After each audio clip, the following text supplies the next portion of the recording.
ದಂಧೆ ತಡೆಯಲು ಹೋದ ಗಣಿ ಮತ್ತು ಭೂವಿಜ್ಞಾನ ಇಲಾಖೆಯ ಮಹಿಳಾ ಅಧಿಕಾರಿಯನ್ನ ಶಿವಮೊಗ್ಗದ ಭದ್ರಾವತಿ ಶಾಸಕ ಬಿಕೆ ಸಂಗಮೇಶ್ ಪುತ್ರ ಬಸವೇಶ್ ನಿಂದಿಸಿದ್ದಾರೆ ಎನ್ನುವ ವಿಡಿಯೋ ಸಾಮಾಜಿಕ ಜಾಲತಾಣಗಳಲ್ಲಿ ವೈರಲ್ ಆಗಿದೆ.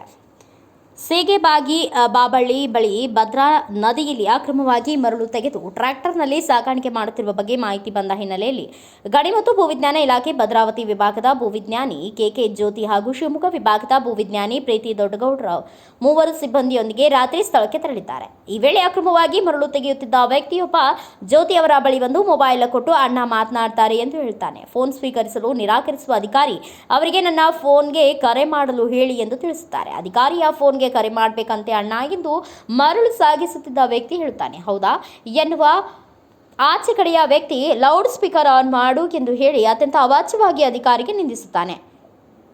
ನೆಟ್ಟಿಗೆ ಮಾತನಾಡಿ, ಯಾರಿಗೆ ಮಾತನಾಡುತ್ತೀರಿ? ಒಬ್ಬ ಅಧಿಕಾರಿಗೆ ಮಾತನಾಡುತ್ತಿದ್ದೀರಿ, ಬೆಲೆ ಕೊಟ್ಟು ಮಾತನಾಡಿ ಎಂದು ಮಹಿಳಾ ಅಧಿಕಾರಿ ಹೇಳಿದರು. ಹೀನಾಯವಾಗಿ ನಿಂದಿಸುವುದು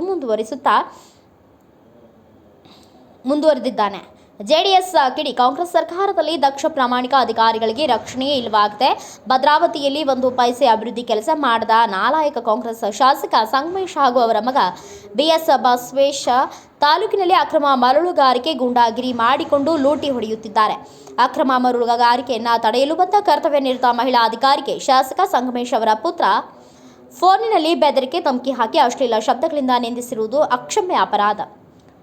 ಲೋಕಾಯುಕ್ತಕ್ಕೆ ದೂರು. ರವಿ ಕೃಷ್ಣಾರೆಡ್ಡಿ ಅವಾಚ್ಯವಾಗಿ ನಿಂದನೆ ಮಾಡಿ ಬೆದರಿಕೆ ಹಾಕಿರುವ ಕೊಳಕು ಭದ್ರಾವತಿಯ ಶಾಸಕ ಸಂಗಮೇಶ್ ರವರ ಮಗ ಬಸವೇಶ್ ಎನ್ನುವ ಮಾಹಿತಿ ಇದೆ. ಬಸವೇಶ್ ಆಗಲಿ ಅಥವಾ ಜ್ಯೋತಿ ಎನ್ನುವ ಆ ಶೋಷಿತ ಅಧಿಕಾರಿಯಾಗಲಿ ಅದನ್ನು ನಿರಾಕರಿಸಬೇಕು ಅಥವಾ ಖಚಿತಪಡಿಸಬೇಕು. ಈಗಾಗಲೇ ವೈರಲ್ ಆಗಿರುವ ಈ ವಿಡಿಯೋದ ಆಡಿಯೋ ಆಧಾರದ ಮೇಲೆ ಶಿವಮೊಗ್ಗ ಜಿಲ್ಲೆಯ ಜಿಲ್ಲಾಧಿಕಾರಿ ಮತ್ತು ಪೊಲೀಸ್ ವರಿಷ್ಠಾಧಿಕಾರಿ ಈ ಕೂಡಲೇ ಸ್ವಯಂ ಪ್ರೇರಿತ ಪ್ರಕರಣ ದಾಖಲಿಸಿಕೊಳ್ಳಬೇಕು. ಇಲ್ಲವಾದಲ್ಲಿ ಡಿಸಿ, ಎಸ್ಪಿ ಮತ್ತು ಬಾಯಿಗುಳ ತಿಂದ ಅಧಿಕಾರಿಯ ವಿರುದ್ಧ ಕೆಆರ್ಎಸ್ ಪಕ್ಷದವರು ಲೋಕಾಯುಕ್ತದಲ್ಲಿ ಕರ್ತವ್ಯ ಲೋಪದ ಅಡಿಯಲ್ಲಿ ದೂರು ದಾಖಲಿಸಲು ನಾನು ಈ ಮೂಲಕ ಶಿವಮೊಗ್ಗ ಜಿಲ್ಲೆಯ ಕೆಆರ್ಎಸ್ ಪಕ್ಷದ ಮುಖಂಡರಿಗೆ ಸೂಚಿಸುತ್ತೇನೆ ಎಂದು ರವಿ ಕೃಷ್ಣಾರೆಡ್ಡಿ ವಿಡಿಯೋ ಹಂಚಿಕೊಂಡು ಹೇಳಿದ್ದಾರೆ.